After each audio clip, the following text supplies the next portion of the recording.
Welcome to episode 412 of the Barcelona podcast, brought to you by the Blue Wire Podcast Network. I'm Dan Hilton, and he's Rafa Aldamuy. And Rafa, today was supposed to be our World Cup's prediction day, but that Qatar-Ecuador game completely threw all my predictions completely out of whack. Unfortunately, already, it's my bracket's already busted. I'd say that's it.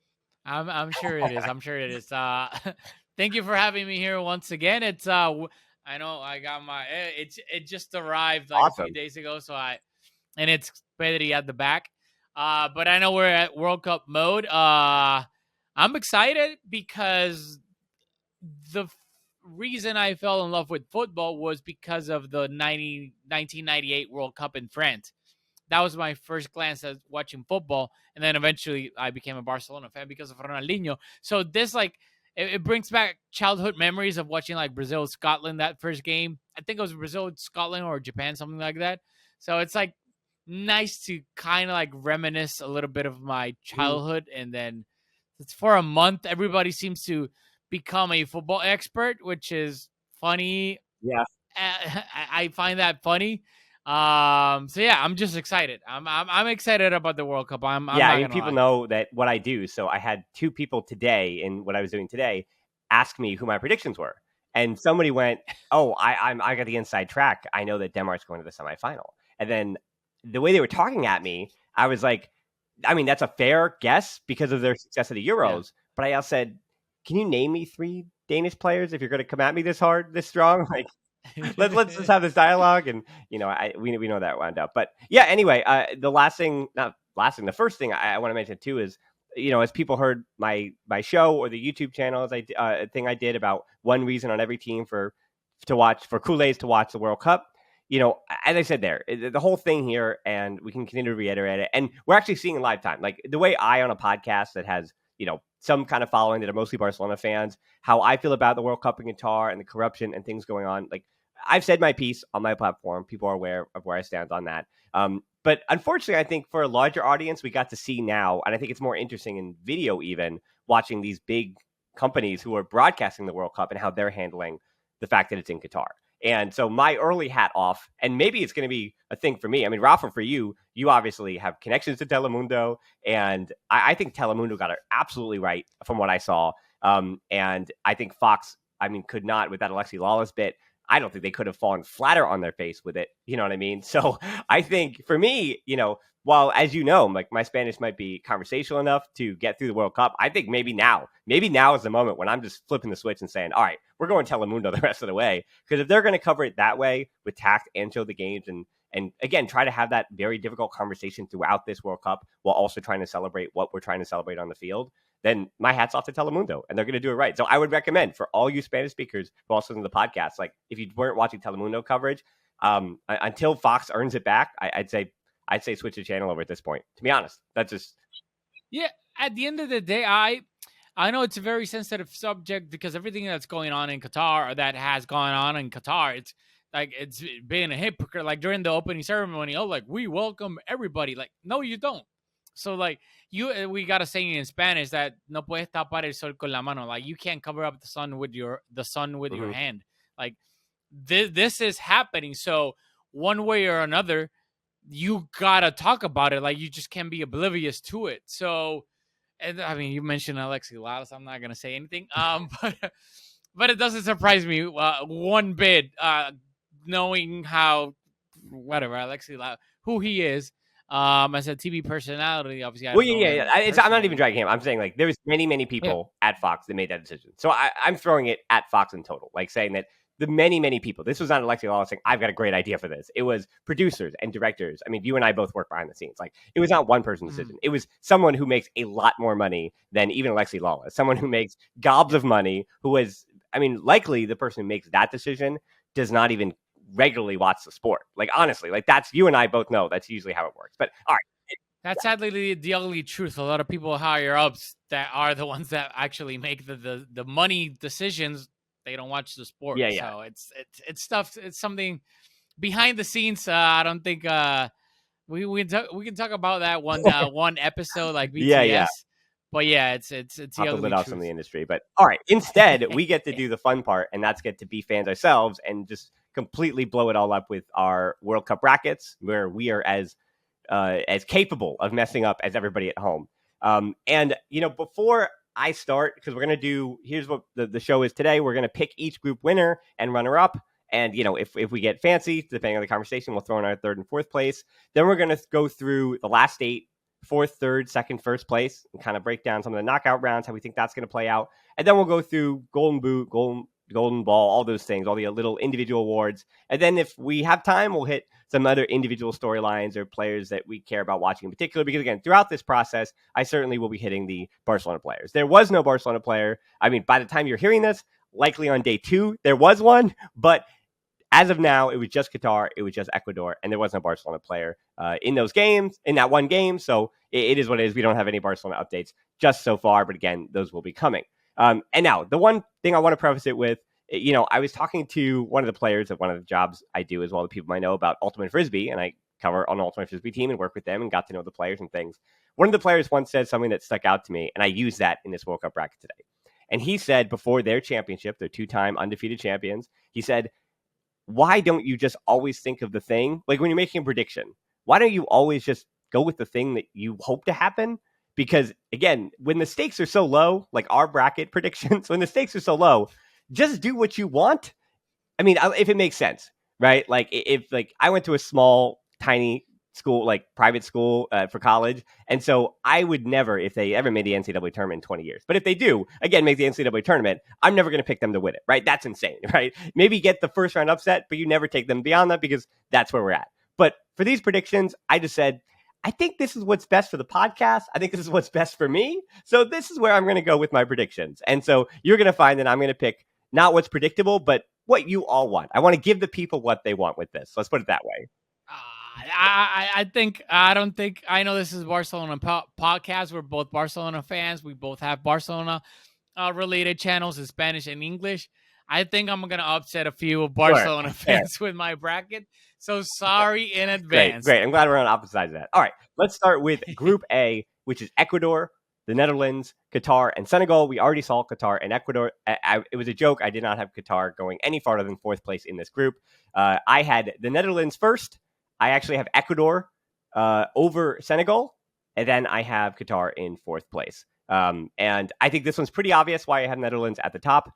I think this isn't their strongest version, but it was something interesting today about Louis van Gaal. He had a comment today about how they wanted to do it for the last honest man in football. Speaking of himself, which is, again, Louis van Gaal in his old age, which he is. He's in his 70s. He's the oldest coach at the World Cup.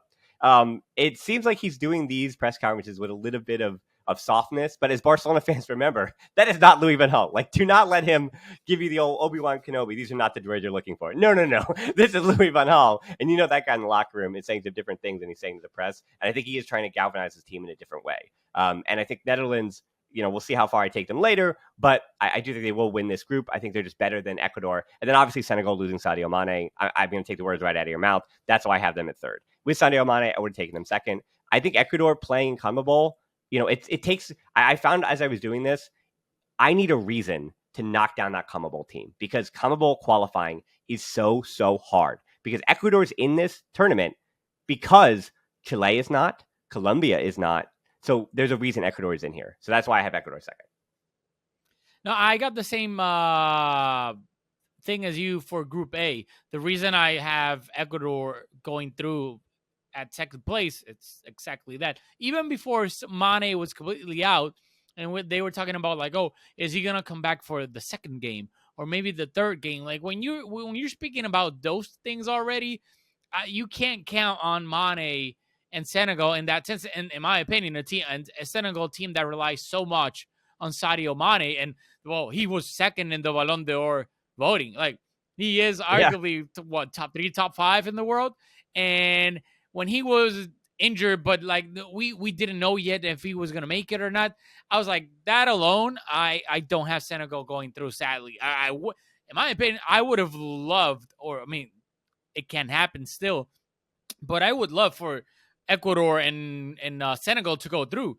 But looking at it like from a cold point of view, I agree with you. I think the Netherlands are a very good team. They might not be a super team, but I think in this group they got enough to finish first. and then Ecuador, like you said, like the CONMEBOL qualifiers, in my opinion, are the hardest in the entire They are. world. So they have a good team. They have a good defense. They're physical. They're fast. I call them like the Brighton Ecuadors.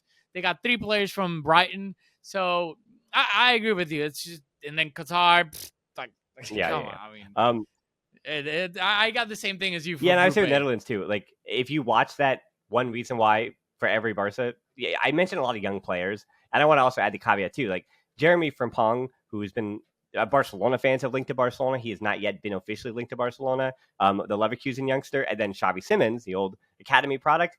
Neither of them have ever made an international appearance for the Netherlands. So I want to be very clear that while I did put them as like reasons to watch, they will likely not feature and are likely only at the World Cup because they are potentially going to be big pieces of the next World Cup or the next cycle, if you will. Again, Simmons is just 19. So we'll be watching Netherlands for Frankie and for Memphis. And again, for Luke de Jong, who somehow we wanted them out. Oh, our Lord and Hard. So, Savior. all right, for Group B, England, Iran, USA, Wales. What you got?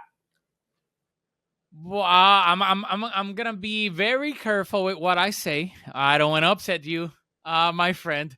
But I do have England going through.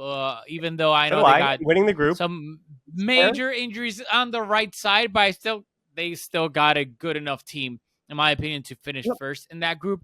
And then honestly, it's in my opinion between the U.S. and Wales. I think it's a toss up. I could see either country going through.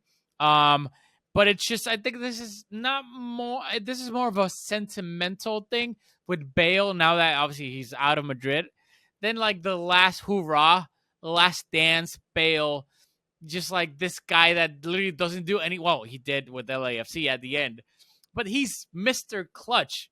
So this is a short tournament. Who's to say he can't have the like his last hoorah, the last 4 or 5 good games of his career, and he has them in this tournament. That being said, I like the U.S. team. I think is a better team than Wales. Yeah. But that A lot Gareth of Bale players. Yeah, a lot of factor, players playing at a higher level. I mean, exactly, yeah, at a higher exactly. level. So So it wouldn't surprise me to see the U.S. finish second whatsoever. But at the end of the day, the best player, in my opinion, plays for the other team, plays for Wales. Whether we will see that Gareth Bale of old, I don't know. But if he is that Gareth Bale of old, he's clearly the best player on the pitch. And at any moment, with any action, can just well, that's what's interesting.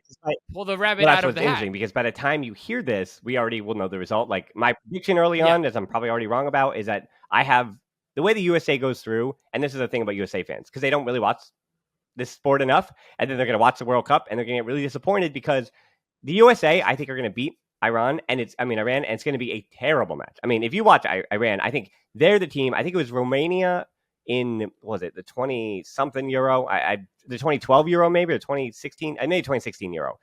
Romania played with like that 9 at the back, and it made me want to vomit, and it was awful. And they obviously didn't go through. But they play a very, very similar way. Like that game is going to be a slog, and I think the U.S. win with that with like a penalty kick and then like a late goal, right? And like that's how they go through 2-0, and then it's a draw with Wales, like a 1-1 or something like that, and then they lose to England, and that's how the U.S. finished second in the group because that's what I have England, USA, Wales, Iran. Now, the Gareth Bale thing, I will push back a little bit as people know, I cover MLS, and Gareth Bale scored a highlight reel goal to win LAFC, basically the title, because they were dead in stoppage time, down a man. He scores this miraculous header to take it to PKs, and then LAFC win in PKs, right? Moment of the year for Gareth Bale. Gareth Bale was not starting for LAFC. I want to remind people that. Like, he was not playing. Like, he was playing more than he played for Real Madrid. Like, you can see him in a uniform on the field, which is great. Like, because he doesn't usually do that. But like he was not, it's not even like the MLS factor. It's that like Gareth Bale is not truly 90 minutes fit. Like having watched it, like he's not. He was like, he came off the bench in that game.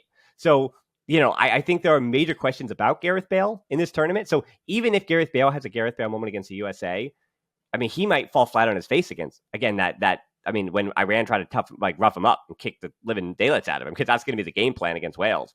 And so, I mean, that's what I got there. Speaking of getting kicked the daylights out of you, if that makes any sense. The next group, Group C, is Messi and Argentina. It's Mexico. It's Poland, which is another example of getting the stuffing kicked out of you in Lewandowski. And then Saudi Arabia, who I think is going to do a lot of the kicking the stuff out of the other team. So for this one, I have Argentina and Mexico, because I think Poland. Well, not I think Poland is better. I think around Lewandowski than Wales is to. If that makes any sense, Poland. I think actually Yeah. comparing it to the group before, I think Poland is closer to Mexico as far as getting that number 2 than Wales is to the USA. Again, I could be wrong by the time you hear this, but I think Mexico has also not been great for 36 months now or something. But I think they also do still have enough talented enough players, and they have a system and a style that they do trust. And I think that'll be enough where Poland, not say that, well, I guess they'll have to falter against Mexico. I mean, and then Argentina, they're not really the wild card. I think Argentina kind of win out in this group. But yeah, I think Poland, Mexico is tough because that one very much easily. I think that was one of the harder, like second, third ones that I had, to be honest with you. I, that's the thing with me. Like obviously, I got Argentina going first, but then for the second spot, I think it's a toss up, just like the prior group we were talking about. Like it wouldn't surprise me to see Yeah. either Mexico or Poland go through. And then at the end of the day, it's Mexico in these tournaments. Obviously, they can't get to the infamous fifth game, but like Mexico, they're Mexico. They're good on the group stage more often than not. And then you got a team like Poland, which I mean, yeah, they got arguably the best pure number 9 in the world right now. So in these type of games that they're like more often than not, World Cup games aren't flashy and they're ugly games for the most part.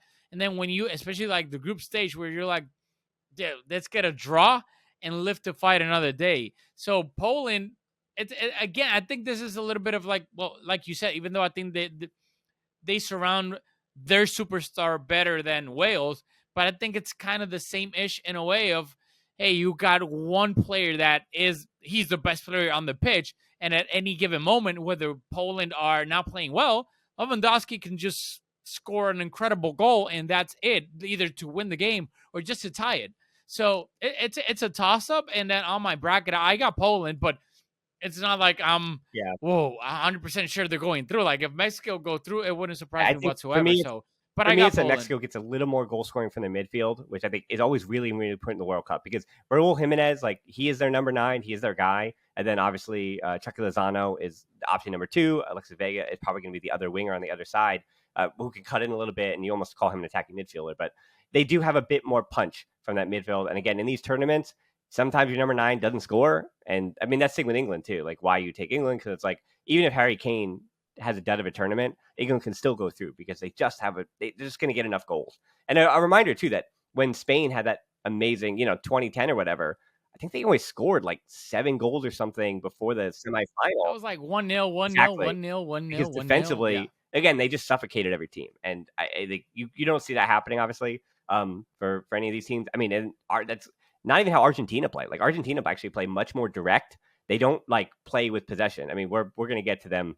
When I say possession, we're going to get to those teams later. But Argentina isn't like that. Like they will control possession, and you're likely going to see them have more possession in these games. But after having watched it, you're not really going to think that it was the emphasis there. The emphasis is that Argentina try to strike you quick, not even a counterattack. Like when they're on the ball, either in possession or whatever, like at any moment they want to flip that switch and get direct as possible. But again, they're patient in doing that, if that makes any sense. Like it's not just possession, build up, FIFA goal. It's like, when's the moment? Oh, here's the moment. Now we're striking. And that's why Argentina hasn't, what was the last time they lost? Like it's like hundreds of days or something. A long time ago. All right, next one is Group D. That is Australia, Denmark, France, and Tunisia.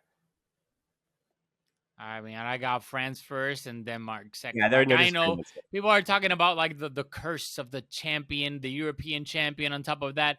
But honestly, even though, they just lost Benzema, they lost Pogba, Kante, and Kunku, they're just so stacked that to me, even though nothing is impossible, to me, it kind of feels impossible that they won't go through. Like, it's like, oh, Benzema's injured. Oh, well, they still got their number 9 that won them the World Cup, like Giroud, and if he's not fit, I thought you were going to start with Mbappe, but no, it's Giroud. Hot take. Benzema he's always injured or in a lot of trouble, and now the World Cup with France. So I mean, Giroud's the big game World Cup player, like that's him, and then Mbappe was also. I mean, he won a World Cup already, so it's like this is not a moment he's afraid of. And then you have an actual good Dembele. Like I think France is not.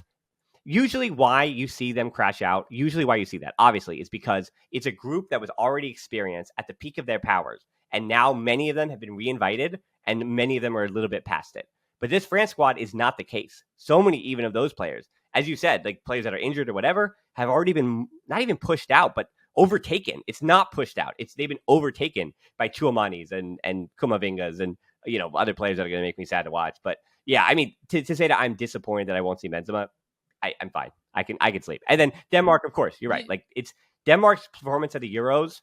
I don't think you can actually overinflate that because, as is the case with Iceland years ago, like, and then it was Norway even, like, I think it was in the mid 80s. I read one time an article about that like when these Scandinavian countries say, we want to rebuild football, right? We want to start from the, like, figure it out and grassroots. Like, there is this Kool-Aid that people like to drink about those Scandinavian countries when they get really excited about football for a minute. And right now, it's Denmark's moment. Like, I know they're not technically in Scandinavia. I know Denmark is across the way, but yes, Denmark. It's a similar culture, a similar life.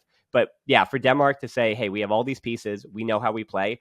Honestly, when you talk about identity, and I mean, this is where I drink the gold too. When you talk about identity, what a team wants to do, what its goals are, who has their roles, Denmark might do it better than every single team in this tournament.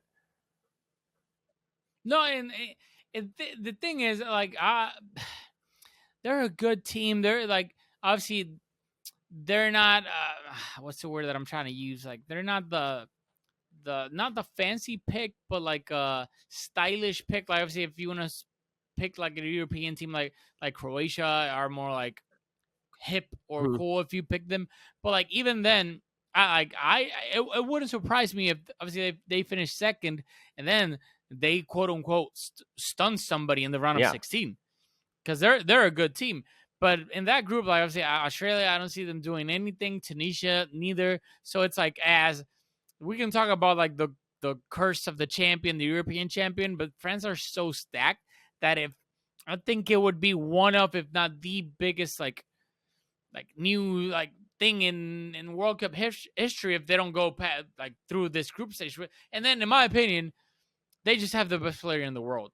Like, to me, Mbappe is just that guy, and at any given moment, and if they decide to do what they did last World Cup, it was just, let's sit back and then unleash hell on the counterattack with Mbappe, and now they're like, technically they got Mbappe on the left and Dembele on the right. Like, we know our boy Dembele is Dr. Jekyll and Mr. Hyde, but still, like, if they decide to be like, F having control of the game, we're just going to go Real Madrid about it, sit back, and then unleash our horses running down the flanks. Good luck. Yeah. Good luck defending Mbappe and Dembele on both flanks. Yeah, I mean, we'll deal with France later and how far they get. But yeah, I agree. I think they still win the group without too much concern. Group B, this is the toughest one for first place. I guess Group E and then Group H, which is the last one. Those were the two where who's going to get first in the group was, I think, the hardest to figure out. Because obviously this one has Germany, it has Spain. There's also Costa Rica, and there's also Japan. I live in the U.S., so I've been following CONCACAF for a while here. This is not the best Costa Rica squad that we've seen. Unfortunately for them, there's a lot of names that are familiar to us that have been around for quite some time, like Oscar Duarte, the old Espanyol center back. He's been around for a while. Celso Borges, who was around for a while. Like, these are names. Joel Campbell, the old alternate loanee, is still doing his thing for Lyon now in Mexico. Dude, Brian Ruiz is still playing for them. Yeah. He's like 100,000 years old. Like, I agree with you. It's just like these names that you feel like you've been hearing them forever, and you're like, wait, they're still playing for Costa Rica? Keylor Navas is 35 years old. Like, I mean, listen, if Keylor Navas stands on his absolute head and then stands on that head and then just makes a totem of heads and stands on all of them, then maybe Costa Rica will go through. But this is a really tough group for them. And then same with Japan. Japan has a lot more, especially in the Bundesliga, players that are going to be bigger names potentially, but they're also like already in their peak, and they're kind of, we'll say, B-level players, right? They're good Bundesliga players or good, decent Premier League players. And then there's a lot offensively riding on Takefusa Kubo, like a lot riding on Takefusa Kubo, and a bit too much for me. So people I'm noticing are taking Japan because they do want to feel like, oh, Germany or Spain, we got to knock one of these two out. But I have Germany winning the group, and I have Spain coming second. I think Germany do win that game, which again, there's a lot of Barcelona players and there's a lot of Bayern Munich players on their side. So I gave Germany the slightest advantage over Spain, even though a lot of the other players are different. And then I had Japan and then Costa Rica in that order.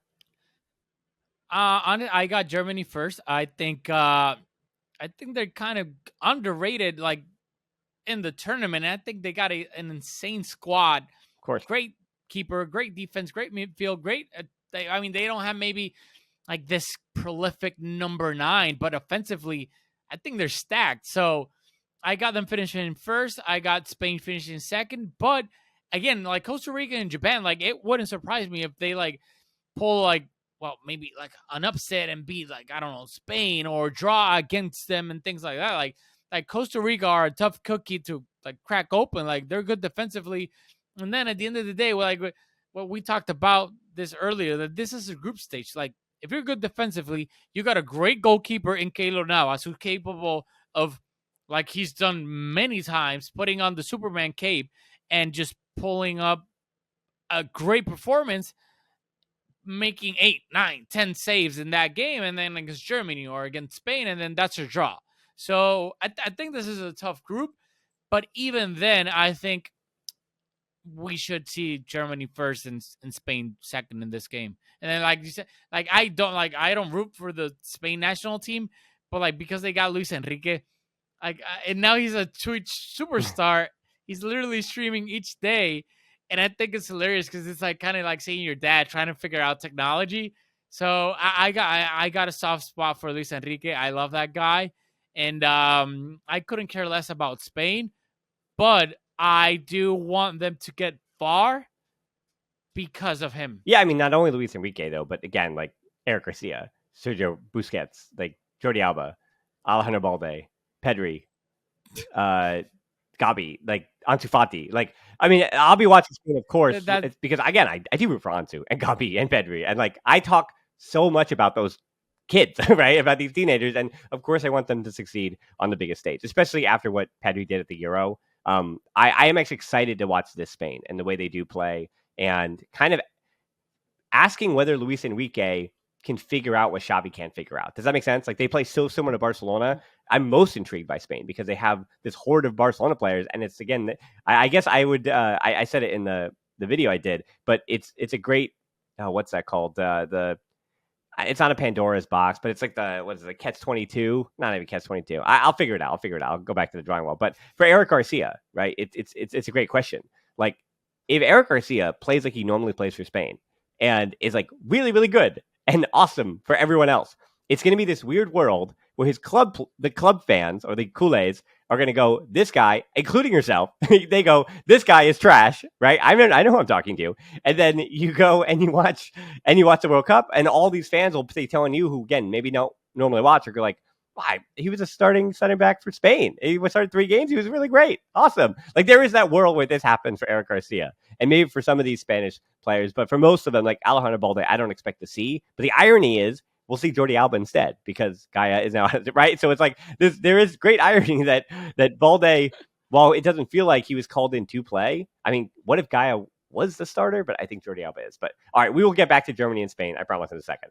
Next up is Belgium, Canada, Croatia, Morocco in Group F. And I think I know what you're going to say. I think we're going to have the same thing again, unfortunately. I think this one's pretty cut and dry, and I'm trying to check my bias here. Let's put it that way.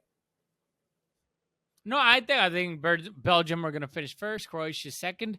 And then the only reason before, not now, I don't think, sadly, and this pains me, even though he cost me a lot of pain in the 2020, Alphonso Davies, I don't think he's 100%. He's not.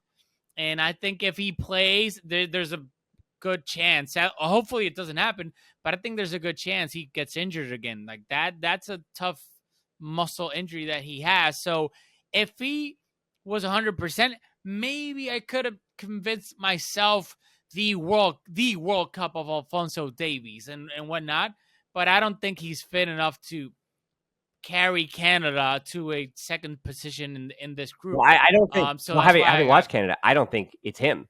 It's Jonathan David of Lille. He's actually the guy, and he's firing on all cylinders, and he's healthy right now.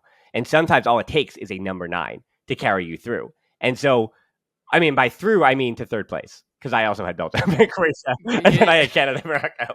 So I do mean all the way to third place. But I think when it comes to Morocco and Canada, as we're splitting hairs there, I think you go with them. And I think for me in Croatia, like Rakitic has been retired for a while. He retired in 2020, so it really is still the Luka Modric show. And like Croatia is still like I checked out one game for them during Euro qualifying. I was like, this team just plays like Luka Modric is the center of attention, and not in a bad way. Like they're trying to get the best out of him, and they play almost a similar way to Messi, where these players have a full understanding. And what's interesting with their selection too, like they kept a bunch of players home, like Ante Rebic, like a bunch of players were not sent but stayed home, and it seemed like the players that were selected fit so well with him. Like they know when they need to defend for him and drop in. They know when they need to get forward for him to make a run. Not him, but like for them to make a run for him to play them on. Be open for Exactly. him. And Argentina plays a very similar way, as I talked about with like the directness, where it seems like the players that were selected, and Argentina are really good right now. I'll get back to that in a second. So Argentina, they've set up their system where we know when Messi is going to drop in, we know when Messi is going to push forward, and we know when to be dangerous for him. And I think Croatia is the same thing for Modric. That's why I have them going definitely second in this group, above Canada and above Morocco. All right, next up, Group G: Brazil, Cameroon, Serbia, Switzerland. This one for me was the easiest group win. I think I'm looking through the list again, and I think this was the easiest group winner to pick. It is Brazil. They are the favorites to win this tournament, reasonably, and so I think obviously it's Brazil. And then I have it Switzerland, and I think pretty unequivocally. Like their roster, Switzerland's so interesting to me for the last 15 years. Their roster, at no point does my eyes cartoon like go auga at any of those names. Like their roster is very boring to me, but there's something very Swiss. There is something very practical. There is something very, we are going to finish second in this group, right? Like they are methodical in their second place finish. And so that's why I have Switzerland, because I just think their talent, like they just have enough talent at every position. They know what they're doing. Very, not like Denmark, but they have a system. They understand this is who we need to defend against. This is how we need to suffer, but this is a team that we can push against and control. And, I think throughout qualifying, when I saw them too, like they took it to teams at times when it befit them. And I think they're very good at understanding when is the moment and when it isn't the moment. And again, the World Cup, it's all about these little moments. And I think Switzerland do that well. And then again, Brazil, I don't need to talk about that. And then did I say who I thought was third and fourth? I have Cameroon third and I have Serbia fourth. And that one is not backed up by almost anything. I have to have a team from CAF, from the African nation, from the African continent. I've got to have somebody at least finishing third from Africa in this tournament. And so I think it is Cameroon. And it's not even the Samuel Eto'o thing. I think there are a bunch of players on that team that are going to surprise people. And I also think this is a tournament where Andre Onana can take what he did for Inter against Barcelona and just be really, really good. And then once again, like Canada, good enough for third place. But I can see the argument for Serbia. Like we can switch that. I obviously I got Brazil finishing first, but I have Serbia finishing second. Okay. But this was like one of those, like I can see Switzerland finishing second very easily, but I could also see Serbia. So I think I went more for the hipster pick in a way. Yeah. Like I'd rather see something new in a way, like Blaovic, Mitrovic, Linkovic Savic. And I know, I don't watch a lot of Juve. I haven't watched a lot of Juve games this season. And I think, like, I read somewhere that Blaovic, like, wasn't playing that great. But still, like, I do like Blaovic. It's like the wish version of Haaland. Yeah. He does have 9 goals in 17 Serbia appearances. Like, yeah, you're right. You're right. Looking back at even Tadic from Ajax, like, they have... That is a good point. They have way more goal scorers than Cameroon. And so I'm just kind of going with the vibes when it comes to Cameroon here, more than I am Serbia. Because you're right. Serbia's, if anything, the names on Serbia's roster are better than that of Switzerland and of Cameroon. And I think that's, like, on paper, a totally fair assessment. And then the last group here, Group H: Ghana, Portugal, South Korea, and Uruguay. This is a good one. And so that's why I'm putting it on you first. I took Brazil with the last group. I gotta admit, I went with my heart a little bit. Like I got Uruguay. Yeah, first. so did I. Yeah, that's what I said. Just make what you want happen in the world. Exactly. Speak it into existence. I love Darwin. Like I'm a huge Darwin believer. I know he's gotten a lot of slack like during the first few games of Liverpool. Liverpool aren't playing like what they were used to them. They're still like I think coping with not having Sadio Mane and whatnot. But I think Darwin is a beast. This is the last hurrah for our boy Luis Suarez. Um, and I don't know. And they're Uruguay. Uruguay compete. Oh yeah, They may not be fancy. They may not be easy to the eye to watch. All the opposite.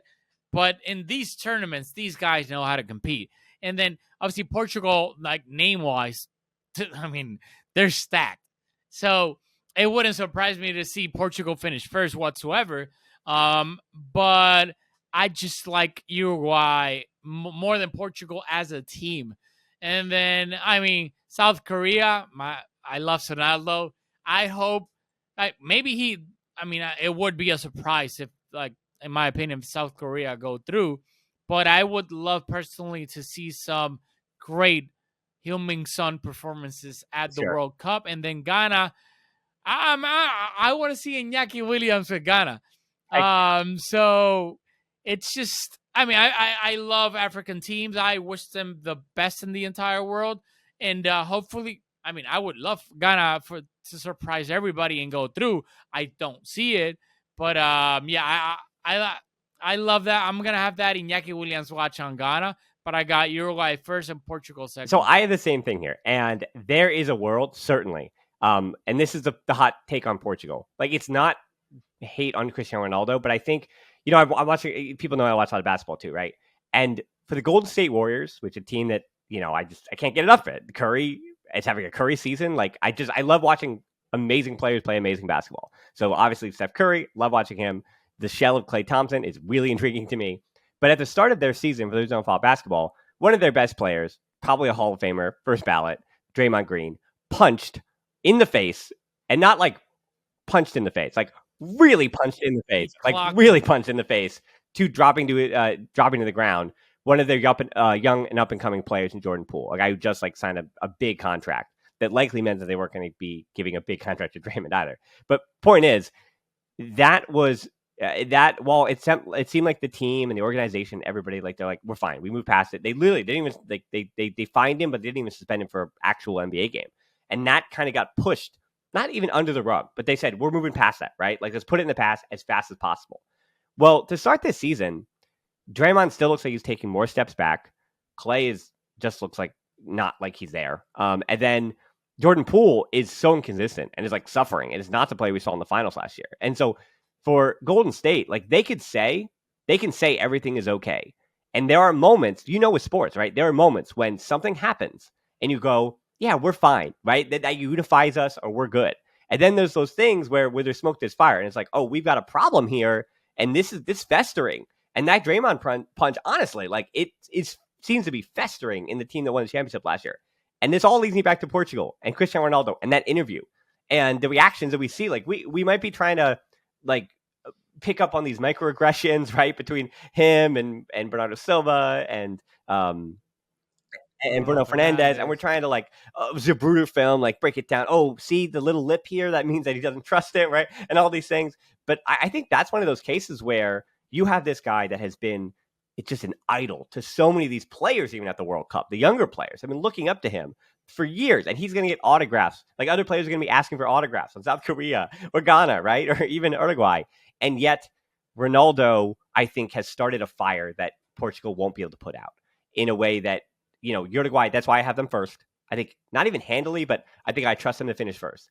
And that is the argument to me why it's not about Portugal, Spain, and any of that or Ronaldo hate. It's that I think Ghana and South Korea, you're right. Like, Son is what I think he is a perfect player that fits the international game because is he a forward when you need him to be? Is he a midfielder when you need him to be? He is a guy that just can show up in a big moment and have that big moment. And again, he's one of the most fun players, I think, really in world football. And so this is a moment where, we already know about him, so he's not going to have a James Rodriguez type showing. But there is this world where he just completely goes nuts, and South Korea in second, right? And the same thing with I did have Ghana and then South Korea, but and Ghana I took there because I am relying on these number nines and like Iñaki Williams just firing them, getting enough of a goal where they go through as 2/3. So don't go anywhere, but they get 2/3. You get my point. So I still had Portugal finishing second because that team is loaded.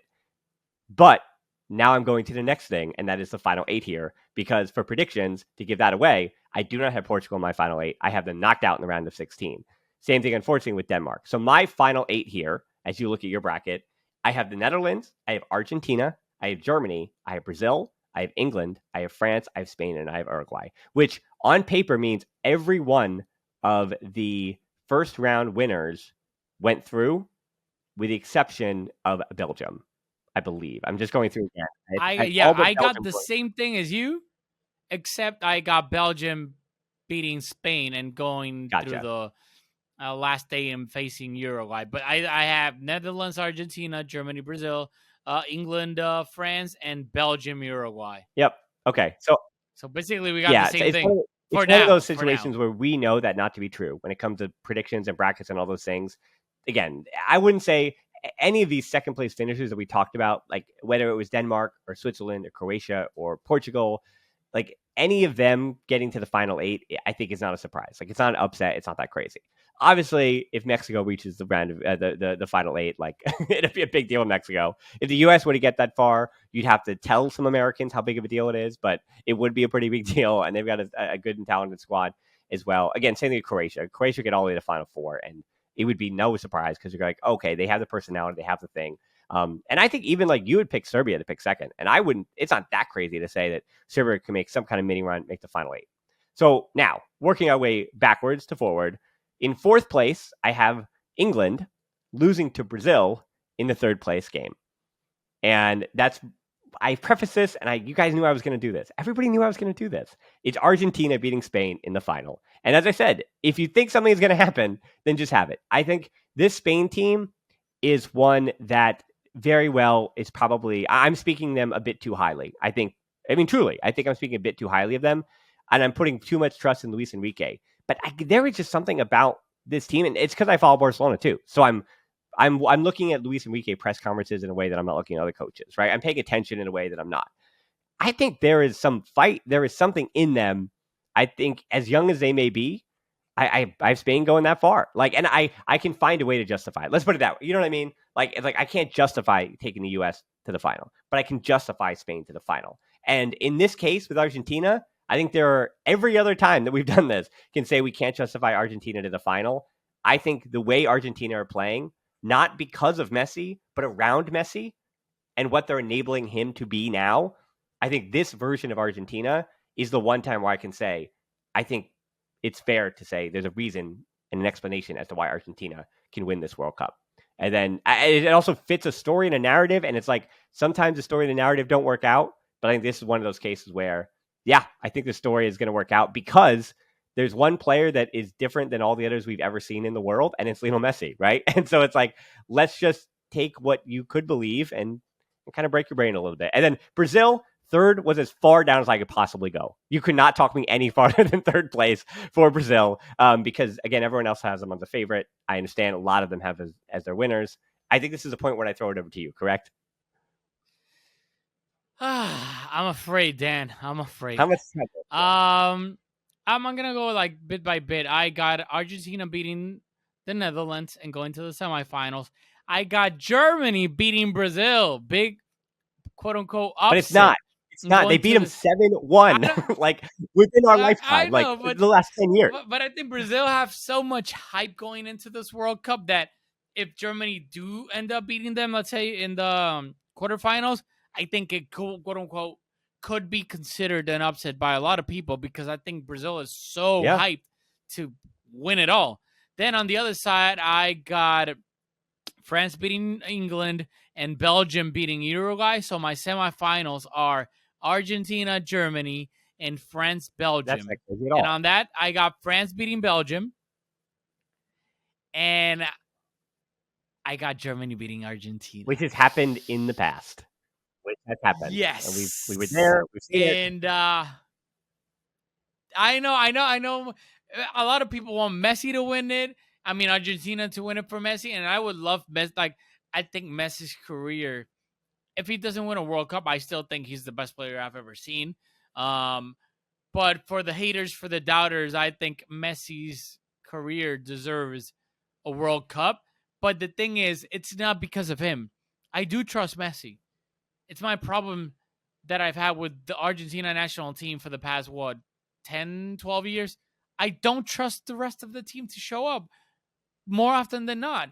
We know Messi's going to be surrounded by 5, 6, 7, 8, 900,000 players, but I just don't trust until, like, I know they just won the Copa America, but it's like I I don't trust when push comes to shove the rest of the players being like, "Hey, Messi, you're surrounded by 6 players. Don't worry, we got you." So it's not Messi. It's just that I don't trust Argentina, and I firmly believe that Germany have an insane squad that is not getting talked Yeah. about. I mean, Defense, they even had the goalkeeper. ability to bring Frankfurt's Mario Götze too. I mean, did he come on merit? Yes, Frankfurt has been good this year, as Barcelona saw last year. Frankfurt has still continued to be good this year. But Mario Götze, was he the one who should have been named to the squad? Maybe, but maybe just because he can sit on that bench and in that final, Messi can look over and go, "That's the guy," and that's the face, that's the man that ruined this the first time. And then for Germany, like, you got that double pit like Goretzka, Kimmich. Then you got Musiala, who I think this could be his coming out party to like general fans that don't know Yeah, about him. Like, Musiala is that guy. Then he's surrounded, like, Sane has played this season amazing, as we also saw oh against yeah, Barcelona. Then you got a guy like Serge Gnabry. I do like Gnabry. And then with Havertz, obviously you got Havertz up top. But worst case, if Havertz isn't playing well, you got a guy named Thomas freaking Muller, who is our kryptonite. And even though I despise him because he's caused me so much pain, he's amazing. I just love him as a football player, so intelligent. So if you can just plug a guy like Thomas Muller, if need be, in a short tournament, like, who's to say, like, you got Sula, Rudiger yeah. at the back, you got Neuer, you got Schlotterberg, like Rom, like, I just think they got an Yeah, amazing it's really squad. interesting And because they then have the odds betting is that Spain are fifth favorite, right? So like I'm overstepping that a little bit by picking them second. Argentina's third. So again, I'm like overrating them. Brazil was picked favorite. France was picked second favorite. It's totally fair. England was fourth favorite. Germany is sixth favorite. That one I could not disagree with more. And that's one of those, just like the Musiala thing. I think the last like 6 months, I think we'll say English speaking audience has gotten better on the Musiala. But like this is again just conspiracy Dan here about the English media over across the pond. When Musiala decided to play for Germany instead of England, I think it was hush hush, right? Like it all like, oh, he's over there now, like it all shut up. And then Musiala like wasn't spoken about in the English speaking world for like a year, and now with Bayern Munich, you can't deny that you have to talk about him. he's like, I'm gonna make you Exactly. talk about me because I'm so good. And I forgot about Gundogan. They got Gundogan as Yeah. well. So it's like, I just like this Well, if Germany Germany team a does win lot. the World Cup again, that means that Marc-Andre ter Stegen comes back. And I mean, who knows? He might not only come back with the World Cup, but then come back and handed PK's captain's armband. I mean, what a like 3 weeks for Marc-Andre ter Stegen that would be. And he's playing, even if as a backup goalkeeper as a backup goalkeeper, that's about the best 3 weeks you could have. Getting handed an armband when you come back to your club just for leaving, like going to the World Cup because somebody else retired, and then you also come back with the World Cup. Unfortunately, he's going to have to do that sitting on the bench with Neuer, which again, they're probably personable, but we also know there's a lot going on there. Okay, so we did talk a little bit about some of the individual players, and as far as the individual awards, let's get through there, and then I think we'll call it a day here. Golden Ball. Wait, did we pick our winners, or are we gonna leave that for the end? Oh, I gave my winner. It was Argentina. Oh, my bad. Yeah, hit us I with got yours. I got Argentina beating Belgium for the Yeah. third place, and I got France going back to back. I got France Yeah, I beating thought you had Germany at Germany the beating in France. the I final. misunderstood. No, no, I was about to do it, but I was like, damn, You're really hyping up they Germany there. beat if they beat Brazil, they beat Germany. They beat Brazil, they beat Argentina, and then they beat France. I was like, hold your horses, maybe. So I was like, I went the safe bet with Mbappe just going Yeah. wild in the whole tournament. So, but it wouldn't surprise me if they beat them, this hypothetical situation, if they beat France whatsoever. So, Okay. we can go now to the Yeah, because I individual was saying then you parts. got World Cup Dembele coming Yeah, back, and also World Cup Jules Koundé. I'd say that too. there Yeah, we yeah. So go. as far as the individual awards, Golden Ball, best player. We'll be a bit quicker with this one. I have Messi again. I have Argentina winning the World Cup, so I have Messi. Yeah, Like, a lot of these things are based on our predictions, right? Like how it's going to go. So exactly. like So I have Messi. That's what it's um, going to be. for Golden golden Ball, best player. best player, I got Mbappe, Okay, and I got him for the golden makes boot as sense. well. Golden Boot, top scorer. I hate I'm doing this, but I'm going with Vinny Jr. I think Ooh, that's a here's the good one. reasoning. We talked about those groups, and I told you the easiest group to pick the winner was Brazil. Brazil, Switzerland, Serbia, Cameroon. There's a number one, and there's three teams fighting for second place. And I think in one of those games, Vinny Jr. can get a hat trick. That was my thinking, is that where is a player going to score 2 goals or 3 goals or 2 goals multiple times? And so looking at those groups, I think Vinny Jr., even if Brazil lose, right, and they're in the third place game and they get to the semifinal or whatever, you could see Vinny Jr. going even into the knockouts with already 4 goals. And usually 5 or 6 goals is enough to take the golden boot. So I think there is a path where Vinny Jr. goes off in one game, and even if Brazil don't win the World Cup, he wins a golden boot. I like your Yeah, I had to reasoning. pick somebody I like on it. Brazil for that, and he Yeah. would be the guy. For Golden Glove, top keeper, I actually also am going with Allison for the same reason because again, I'm handing Brazil some awards, even if they're not. Again, with them losing in the third place game, that means that they again only really lost in that quarterfinal. Sorry, they lost in the semifinal rather, and that's what sent them to the third place game. So losing in that semifinal, they lose one game in the whole tournament, and so I have Allison there again for the same reason. Like, there's a world where Brazil gets three shutouts, right? And so you're looking at who had the most shutouts in the tournament. Again, Germany's in a group with Spain. Spain's in a group with Germany, right? And that kind of thing. So I see this world where maybe Brazil go into the round of 16 without conceding a single goal. I got German. I mean, I got Neuer. Like if Okay. I got them going to the Yep. finals, and Neuer, I think is has to be my bet for best goalkeeper of the World Cup. And yeah, they're just that Spain team. I mean, hopefully Ansu does great, but I don't think that they're lacking goals in my Oh, it's not opinion. just And you. I unless agree. Ansu That's the problem. unless Ansu becomes Ansu pre knee injury, then I see them struggling to score. So whatever. I that's another thing. But I got Neuer. I got All right, Neuer. best young player. Man, I mean, if I had Vinny Jr. as the top scorer, they're going to name Vinny Jr. But I did put Or Pedri because even though Spain didn't do what they want to at the Euros, Pedri made an impression.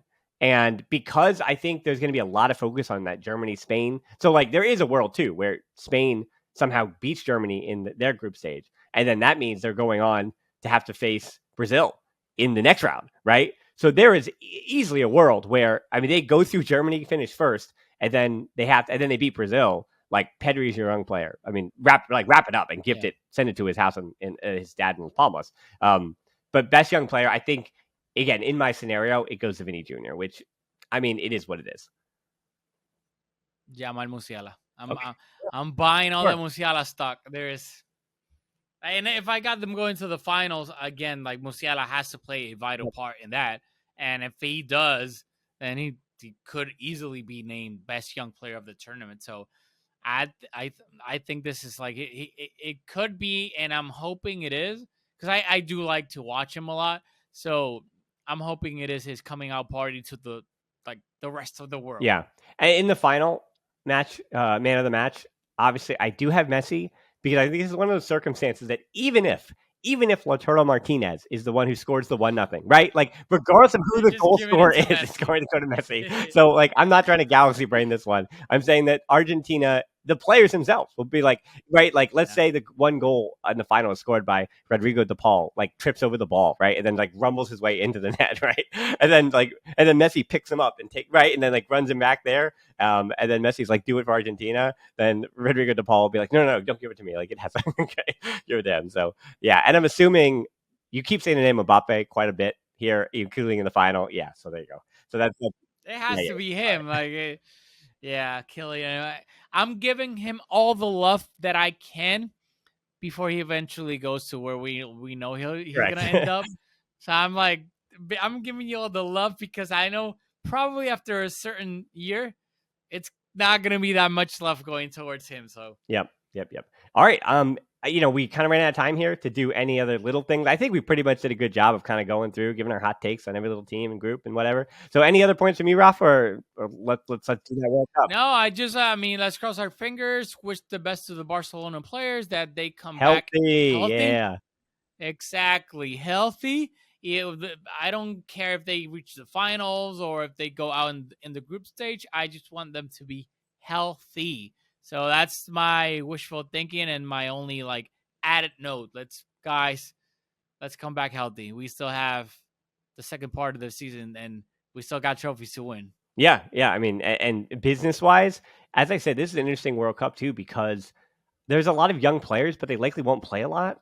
Like there's just a lot of really good players who've already found homes. That's what I found too when I'm like trying to find who to watch. And so many of the players I found to watch that are interesting, that are like going to make their name known on the international stage, are already like even the 20, 21-year-olds, 22-year-olds. Like it seems like these big clubs have finally figured out how to scout because you're not unearthing these gems at 24 anymore. It's not happening, like a little bit in maybe one of these African teams or one of the South American teams where, again, they can't go to Europe when they're 18. So the scouting is done in a little bit of a different way. But yeah, I think a lot of these young players have already found homes for expensive money. So I think and I think part of that too is because it's happening in the winter, you're mid-season. So again, a lot of these young players have just arrived at new clubs, right? Or have just made the move over the summertime and they're finally getting their feet wet here. And that's why I did notice this too, that I thankfully, even not getting any criticism, I picked a bunch of MLS players to watch, even as I was going through, because MLS had the most players from any of the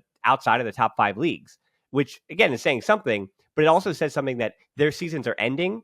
And I felt like, and had just ended. So I felt like, okay, a bunch of these young players in the MLS that are playing for these South American teams that chose to play in MLS, they're going to get taken to Europe. Like they're the players that are going to move next because they're the ones fighting for a contract in ways that, again, these young players that just already signed and are halfway through their club seasons with their first year at their club or whatever, they're already taken. So I think you're going to see a lot less of that transfer business rumor. You know what I mean? And I actually don't think we're going to see that many young players like pop off in this tournament either. So that's a very boring hot take. I'm saying like the names is the names and our names. That is Rafa Football over there. So yeah, so make sure you follow. It's actually Aldamuy Football. Let me get that exactly correct. His name is Rafa. It's Aldamuy Football.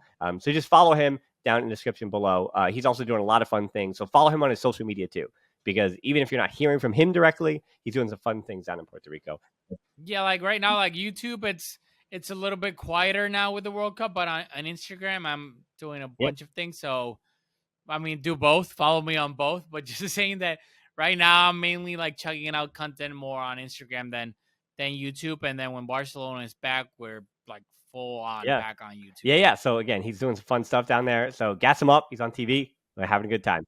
Hey. So yeah, and then we're on Twitter and Instagram too. As long as Twitter lasts, at the Barcelona Pod. For those who listen to Friday's show as well as who watch the YouTube thing, I've got some things in the works too, like the World Cup. I'm not really taking a break. I am off for this whole week, so you always know me when you give me more than 4 or 5 days off.